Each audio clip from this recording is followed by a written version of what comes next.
मैं बनाती वीडियो।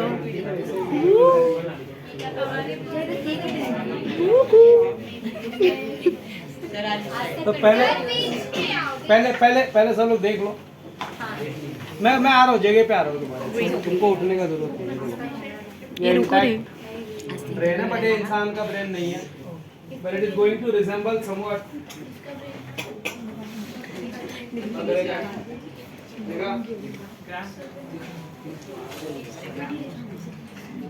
ठीक है, हाँ सेम ही इंसान जैसा ही है। बच्चे का ब्रेन निकालोगे तो ऐसे ही दिखने वाला है, कुछ अलग नहीं दिखेगा, ऑलमोस्ट सेम। बहुत ये है गोभी गोभी सा है ना। इसके ब्रेन में कुछ निकलेगा सर। पहला ब्रेन निकलेगा क्या वो बताओ, बाद में ब्रेन के अंदर का बात करते हैं। ओके सो एवरीवन, एक एक्स्ट्रा टॉर्च भी होना चाहिए ऊपर से। ब्रेन कहाँ प्रेजेंट है? मुझे सब आता है। अरे ज्यादा नहीं। ब्रेन कहाँ प्रेजेंट है? It is present in the skull. Brain is having a protective covering. That protective covering is called as meninges. 3 meninges होता है ब्रेन में। सबसे बाहर वाला जो होता है ड्यूरा मैटर है, उसके नीचे आ गया एरेक्नॉइड मैटर, एकदम नीचे आ गया पाया मैटर। पाया matter is soft and it is highly vascular. Basically आपको देखो, ब्रेन को आप 3 पार्ट में पढ़ते हो। What is the other name for brain? Scientific name क्या है ब्रेन का?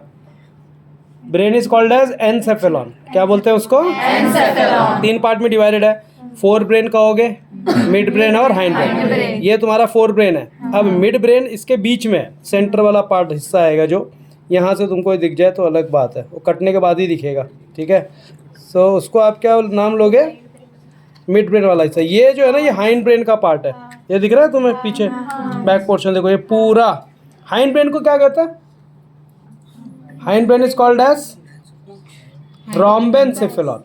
Hind brain is called as rhombencephalon. Fore brain is called as prosencephalon. Mid brain is called as mesencephalon. तो जब आप 4 ब्रेन में जाते हो तो 4 ब्रेन में कितनी चीजें आती हैं? 3 चीजें आती हैं। क्या क्या आती है 4 ब्रेन में? सेरिब्रम, फिर ऑल्फैक्टरी लोब और डायनसेफेलॉन। 3 पार्ट है। ऑल्फैक्टरी लोब तुमको दिखने वाला नहीं है। ठीक है, हम सेरिब्रम की बात करें, this is the largest part of the brain. 80 to 85% जो भी ब्रेन है वो क्या है तुम्हारा? सेरिब्रम। बहुत ध्यान से देखना, बीच में तुमको एक डिप्रेशन दिख रहा है। What is the depression called as? Longitudinal fissure और लॉन्जिट्यूडनल ग्रूव। ठीक है, अभी इसमें 2 हेमिस्फीयर है ना, राइट और लेफ्ट। तो जैसे ही आप राइट और लेफ्ट पे जाओगे तो ये जो बैंड्स ऑफ नर्व्स है जो क्रॉस कर रहे हैं, राइट एक्टिविटी को लेफ्ट संभालेगा, लेफ्ट एक्टिविटी को राइट संभालेगा। तो जहां पे भी वो क्रॉस कर जाएंगे वो कौन सा नर्व बनाता है? Thick band of nerves called corpus. अभी देखो ये दिख रहा है तुमको, रेड रेड ब्लड, ये सब एक्चुअली पाया मैटर का ही है। उसका थिनेस्ट एकदम पतला सा होता है, ये अभी निकला नहीं है। इसके ऊपर से एक पतला सा लेयर और निकलेगा। ठीक है, वो पाया मैटर रहेगा। तो होपफुली ये इतना ये है ना डेलिकेट की।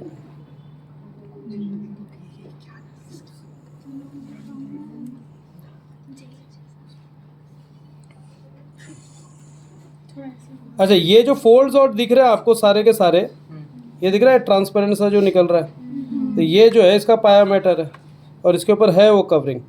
So this folds and depressions that you can see here, ये दिख रहा है जो निकल रहा है, ये सब क्या है? पाया मैटर। एकदम पतला होता है, अल्टीमेट एकदम थिन वाला पाया मैटर ही होता है। सबसे मोटा वाला कौन सा होता है?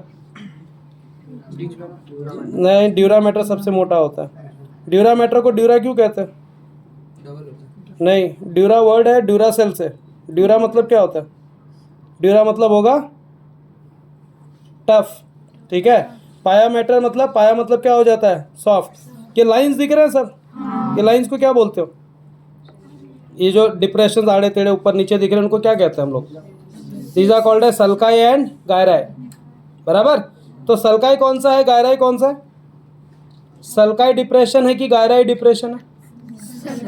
सल्काई इज डिप्रेशन एंड गायराई क्या है? फोल्ड है। जितना ज्यादा सल्काई गायराई तुम्हें ब्रेन में दिख रहा है, मतलब वो इंसान उतना ज्यादा इंटेलिजेंट है। साइज ऑफ द ब्रेन से कभी तय नहीं होता कौन कितना इंटेलिजेंट है। बड़ा ब्रेन है मतलब इंटेलिजेंट होगा, इसकी कोई गारंटी नहीं है। जितना ज्यादा तुमको ये डिप्रेशन, ये फोल्ड्स, ये सब दिखेंगे, उतने ज्यादा आप क्या हो? इंटेलिजेंट हो। ये सल्काई गायराई समय समय पे बनते रहता है और मिटते रहता है। अभी बचपन की सारी चीज़ें तो आपको याद नहीं होंगी, बराबर ना, तभी सलकाय गायराय बना था। अच्छा अभी वाली भी याद नहीं है, ठीक है। तो अभी यह जो दिख रहा है इसको हम थोड़ा सा ऐसे ले लें, ये देखो this is the ventral view. अब यहाँ से देखो आपको दिखेगा, ये दिख रहा है, इसको सेंटर से काटेंगे ना एग्जैक्टली हम लोग, तब अपने को दोनों पार्ट दिखेगा, कॉर्पस कैलोजम भी दिखेगा plus at the same time diencephalon भी दिखेगा। ये सब जो ब्लड दिख रहा है ना, ब्लड कहाँ से आता है? ब्रेन को ब्लड सप्लाई करने वाली चीज़ को क्या कहते हो आप? Carotid artery. नहीं, कैरोटिड किधर, हार्ट में हो तो। यस बताइए। वेंट्रिकल सुना है? वेंट्रिकल्स कितने वेंट्रिकल्स होते हैं? दो नहीं होते, 4 होते हैं। वेंट्रिकल्स कितने होते हैं? 4 होते हैं। There are total 4 ventricles. First और सेकंड वेंट्रिकल को क्या कहते हो? लैटरल वेंट्रिकल कहते हैं उनको। क्या कहते हैं? Where they are present? They are present in the cerebrum, ठीक है, पैरासील कहते हैं। और जो थर्ड वेंट्रिकल होता है उसको क्या कहते हो? ये देखो, थर्ड वेंट्रिकल को क्या बोलोगे आप? थर्ड वेंट्रिकल नहीं, it is called as foramen of Monro. Fourth ventricle को क्या कहते हैं? आइटर और एक्विडक्ट ऑफ सिल्वियस। अब ये हम क्या कर रहे हैं, यहाँ से कट करेंगे। Let's see what we can get inside. ये जो हमने ट्रांसवर्स ग्रूव मार्क कट कर दिया, ठीक है। अब यहाँ पर जैसे ही आप सेपरेट करोगे, देखो आपको सारे चीज़ें दिख जाएंगी। ये दिख रहा है वाइट कलर का, ये थिक बैंड ऑफ नर्व्स है, जिसको आप क्या कहते हो? Corpus callosum. जब आप डायग्राम बनाते हो तो आपको डायग्राम में ये सारी चीज़ें बनानी पड़ती हैं। अब यहाँ पे जो मिड ब्रेन वाला हिस्सा होगा, जो आप डायनसेफ्लॉन वगैरह कह रहे हो, वो आपको उतना क्लियरली विजिबल नहीं होगा, ठीक है।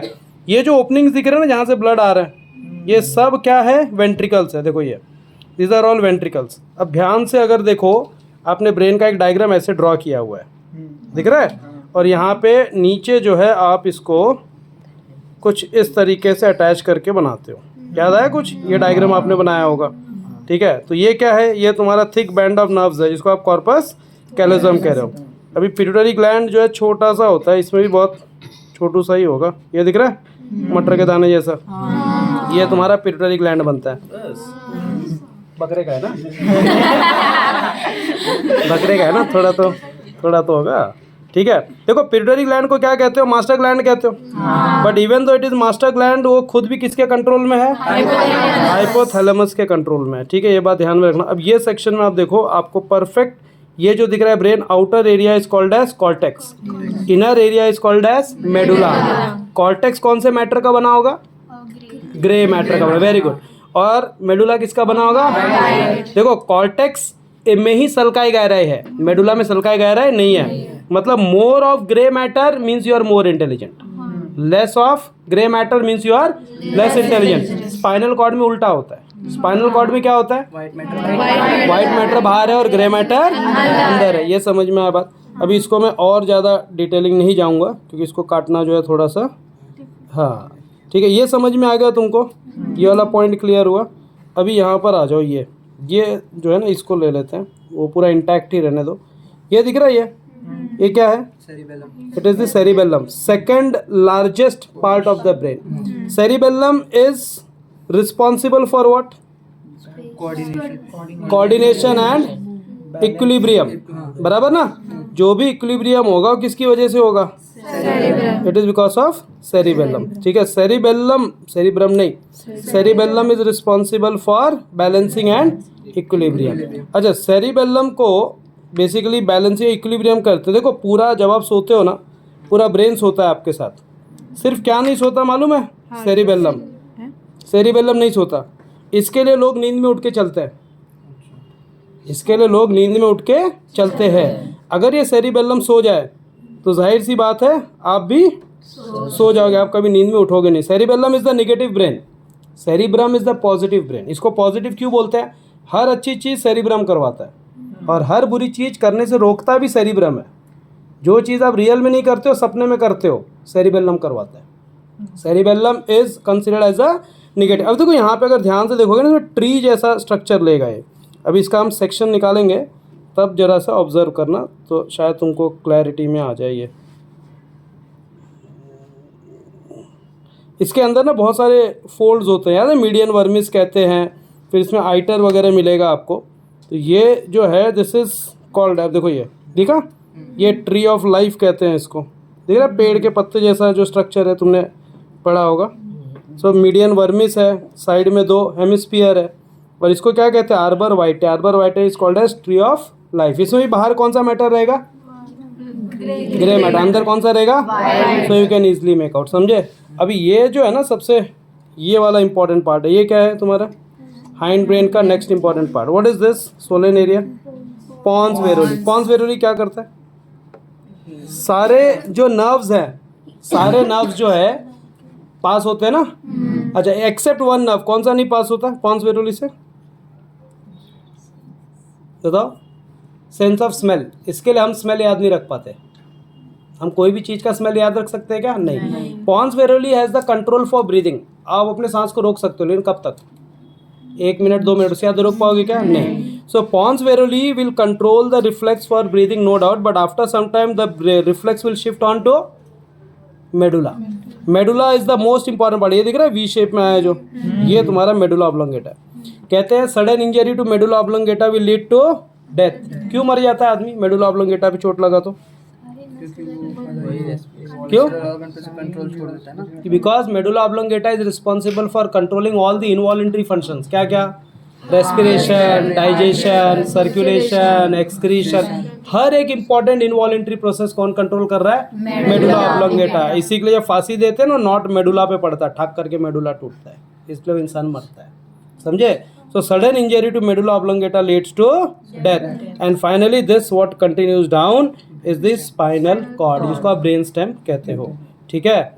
ये अभी इसमें इंटैक्ट वाले में देखो आपको हर एक चीज़ क्लियरली दिख जाएगा। इंटैक्ट वाले में इतना फ्रजाइल होता है ना ये, इसी के लिए ना स्कल का इसको कवरिंग रहता है। अगर स्कल का कवरिंग ना हो तो सोचो ब्रेन का क्या हालत होगा, ठीक है। ये समझ में आ गया सबको, राइट हेमिस्फीयर, लेफ्ट हेमिस्फीयर। अब इसमें ना अलग अलग लोब्स है, देखो ये फ्रंटल लोब है, ठीक है, ये वाला, ये पैराइटल है, ये ऑसिपिटल है, साइड में 2 टेम्पोरल है। एक्चुअल में हम ऐसे पकड़ रहे हैं, पर ब्रेन ऐसा नहीं होता ना, एक्चुअल में वो ऐसे होता है। This is how you hold the brain. तब आपको यहाँ पे frontal, parietal, occipital, temporal. Frontal का काम क्या है, फ्रंटल का काम क्या है, frontal is responsible for memory.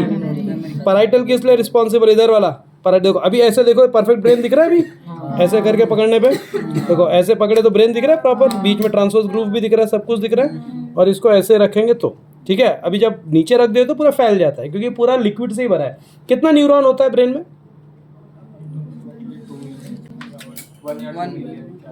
More than 30 billion neurons are there, billions में न्यूरॉन्स है, ठीक है, समझ में आया बात। अच्छा ये देखो अभी फ्रंटल पार्ट क्या करेगा, मेमोरी। पैराइटल मोटर एक्शन है, पैराइटल, हाँ parietal for motor action. Occipital ये पीछे वाला लोब, ऑसिपिटल लोब किस काम में आता है, विजन, देखने काम में आता है। टेम्पोरल ये जो साइड वाला किस काम में आता है, ऑडिटरी और स्मेल। समझ में आया बात। तो ऐसे जब आप देखते हो तो ऐसे यहाँ पे समझेगा, देखो we have this fore brain, this entire centre वाला पार्ट मिड ब्रेन, ये क्या बना हाइंड ब्रेन, प्रोसेंसेफेलॉन, मेसेंसेफेलॉन और ये ट्रॉम्बेनसेफेलॉन। अगर सेरिबेलम नहीं रहा तो क्या होगा, नो वॉकिंग, नो कोऑर्डिनेशन। समझे। अभी इसको मैं नहीं काटूंगा, इसको आप डिसेक्ट करोगे, ठीक है। एक तो मैंने आपको डिसेक्ट करके दिखा दिया, तो अगर आप ध्यान से देखो ये पूरा वही सेक्शन है, समथिंग लाइक दिस। क्लियर है इतना। और ये कट किया तो तुमको ऐसे दिखेगा। तो डायग्राम जब हम बनाते हैं, एक डायग्राम आपने बनाया होगा ना ऐसे कट के, फिर यहाँ पे कॉर्पस कैलोजम बनाया होगा, फिर यहाँ पे पिट्यूटरी ग्लैंड दिया होगा, देखो छोटा सा दाने जैसा दिखता है। क्लियर है इतना। Any doubt in this. कौन करेगा डिसेक्ट अब।